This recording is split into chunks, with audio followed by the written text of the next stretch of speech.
आज की हमारी जो स्टोरी है विच इज़ रितेश के 3 खरगोश राजा। It is in Hindi. हम इसे हिंदी से ट्रांसलेट करके इंग्लिश में लिखने वाले हैं।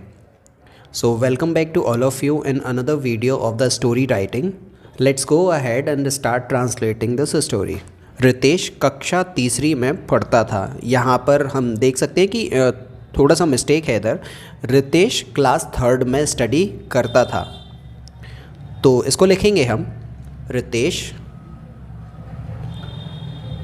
Studied in class third.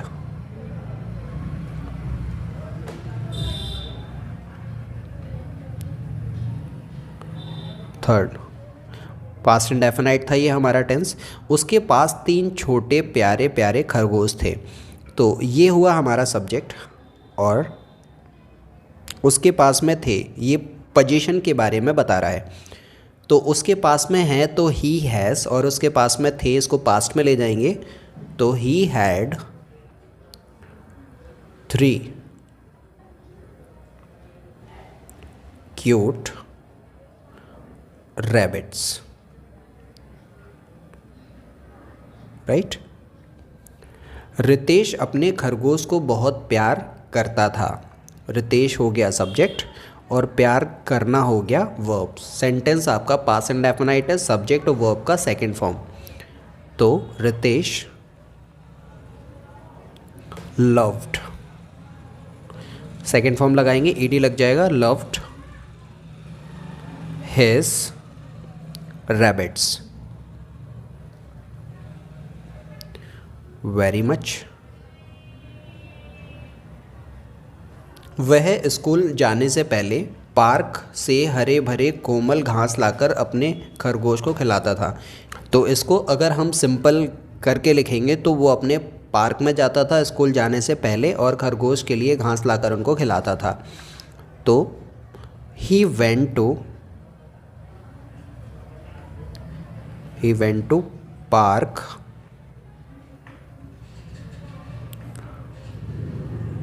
Before, school जाने से पहले, before going to school.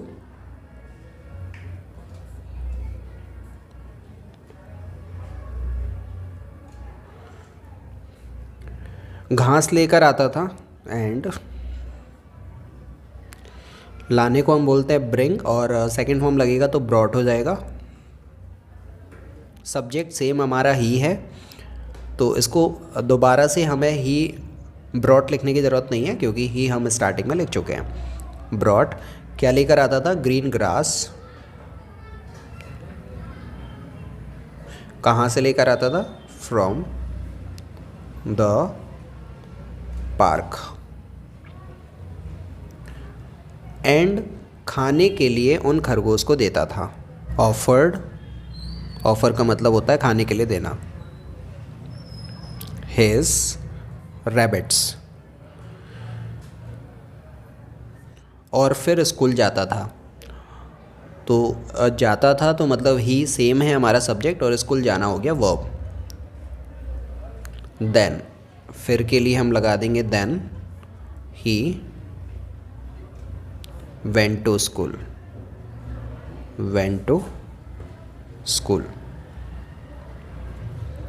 School से आकर भी उसके लिए घास लाता था, मतलब वो स्कूल से आकर भी अपने खरगोश के लिए घास लेकर आता था। तो वो लाता था, तो ही ब्रिंग का मतलब होता है लाना, सेकंड फॉर्म लगाएंगे ब्रॉट हो जाएगा। ही ब्रॉट क्या? ग्रास। वापस आने के बाद में आफ्टर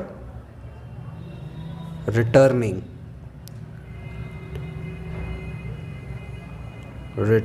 फ्रॉम स्कूल।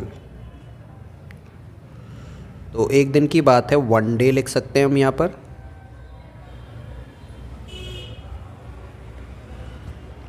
रितेश को स्कूल के लिए देर हो रही थी, तो रितेश हो गया सब्जेक्ट और देर होने को हम बोलते हैं गेट लेट, ये हो गया वर्ब। वन डे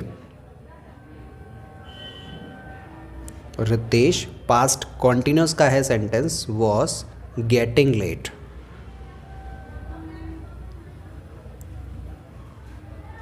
स्कूल के लिए फॉर गोइंग टू स्कूल या फिर फॉर स्कूल भी लिख सकते हैं हम। स्कूल के लिए वो लेट हो रहा था। वो घास नहीं ला सका, तो वो नहीं ला सका इसमें रूल लगेगा हमारा कुड वाला। तो रितेश के लिए हम यहाँ पर ही लिख लेंगे, वो नहीं लेकर आ पाया, कुड नॉट ब्रिंग ग्रास। और स्कूल चला गया, एंड वो चला गया तो वेंट। रितेश हम लिख चुके हैं, उसकी जगह पर ही लिख चुके हैं, वेंट टू स्कूल सीधा लिख देंगे, वेंट टू स्कूल। जब स्कूल से आया तो खरगोश अपने घर में नहीं था। जब वो स्कूल से लौटा तो व्हेन ही रिटर्न, स्कूल से लौटा, फ्रॉम स्कूल, तो उसने देखा कि खरगोश अपने घर पर नहीं थे, मतलब खरगोश उसे नहीं मिले। रिटर्न फ्रॉम स्कूल, उसे नहीं मिले। ही कुड नॉट फाइंड, कौन को? रैबिट्स को।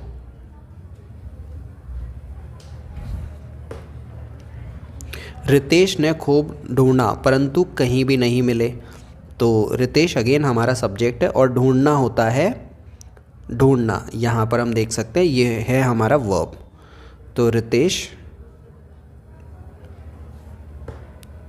सर्च, ढूंढना,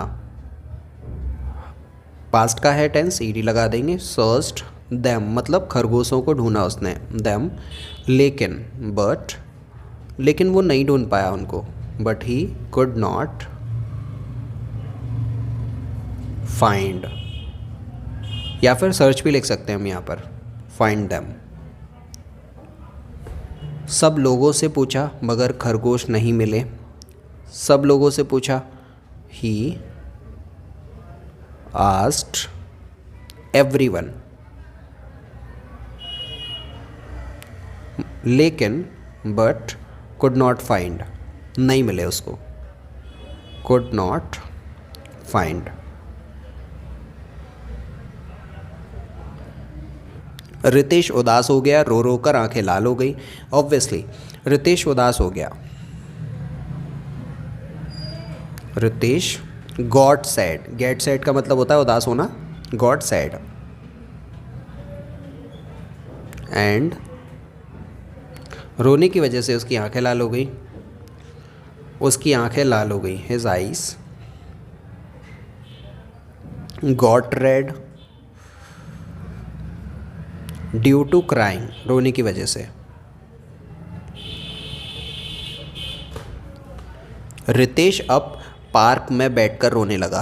अब रोने लगा, स्टार्ट और वर्ब का आईएनजी फॉर्म वाला रूल लगेगा यहाँ पर। तो रितेश रोने लगा, रितेश हो गया हमारा सब्जेक्ट, और रोने लगा ये हो गया हमारा वर्ब। तो रितेश, अब रितेश तो हम लगा ही चुके हैं, इसीलिए हम इसका प्रोनाउन लगा देंगे ही। तो ही स्टार्टेड क्राइंग या फिर वीपिंग। पार्क में, इन द पार्क, या फिर पार्क में बैठ करना, तो sitting in the park.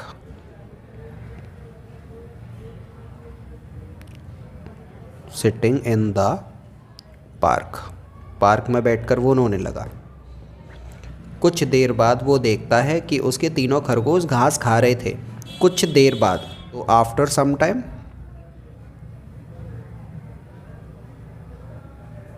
After some time वो देखता है, मतलब उसने देखा। तो ही सा, क्या देखा? दैट, उसके खरगोश घास खा रहे थे। हिज रैबिट्स वर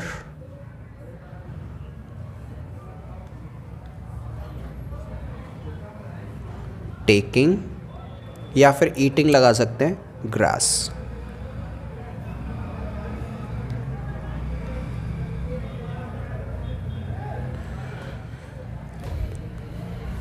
और खेल रहे थे, अब और के लिए हम लगा देंगे यहाँ पर and playing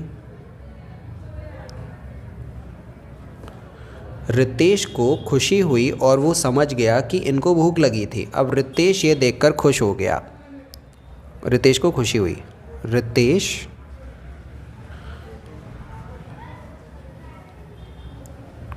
Ritesh was happy और समझ गया। एंड रितेश को दोबारा से लिखने की ज़रूरत नहीं है, केवल वर्ब लिख देंगे सेकंड फॉर्म में। अंडरस्टूड हो जाएगा। अंडरस्टूड दैट खरगोश भूखे थे।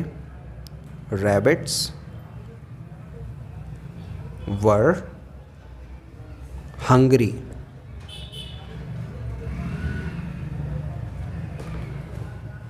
इसलिए ये पार्क में आए हैं। अब इसलिए के लिए हम लिखेंगे देयरफॉर ये पार्क में आए हैं, तो they have come to the park. मुझे भूख लगती है तो मैं माँ से खाना मांग लेता हूँ। अब मुझे भूख लगती है तो मैं माँ से खाना मांग लेता हूँ, तो मैं माँ से खाना मांग लेता हूँ। पहले हम इसको बनाते हैं। आई आस्क फॉर का मतलब होता है मांगना। आस्क फॉर फूड फ्रॉम किससे? My mother.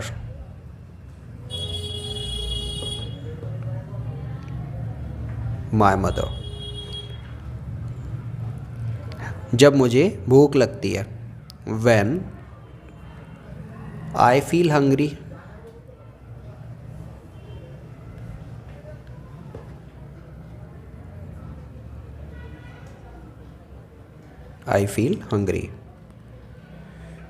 पर इनकी तो माँ भी नहीं है। यहाँ पर रॉन्ग लिखा हुआ है, पर इनकी तो माँ भी नहीं है। बट इनकी मदर नहीं है। They don't have mother. उसे दुख भी हुआ और खरगोश को मिलने की खुशी भी हुई। मतलब उसे जो खरगोश मिल गए थे उस बात की खुशी थी, और इस बात का भी दुख था कि उनकी कोई मदर नहीं थी। He was sad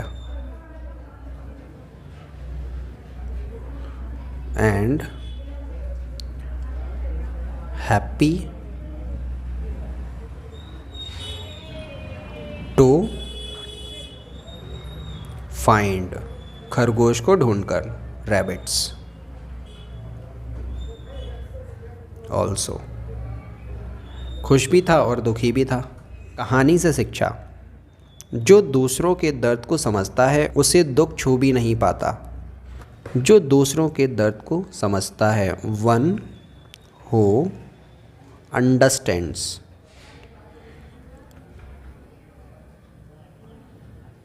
others sorrow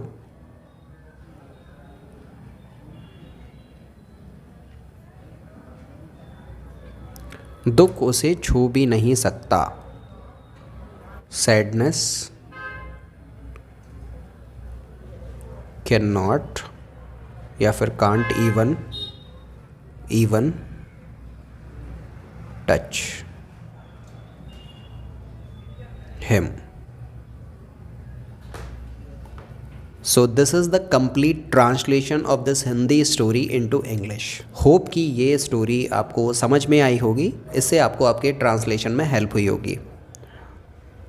अगर ये वीडियो आपको पसंद आया तो लाइक करो, शेयर करो अपने फ्रेंड्स के साथ में, उनकी भी हेल्प हो ऐसे ही स्टोरी राइटिंग और ट्रांसलेशन के थ्रू इंग्लिश को सीखने में।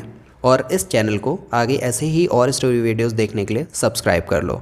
So thanks for joining me. Be right back bringing another story like this. Till then, very goodbye to all of you.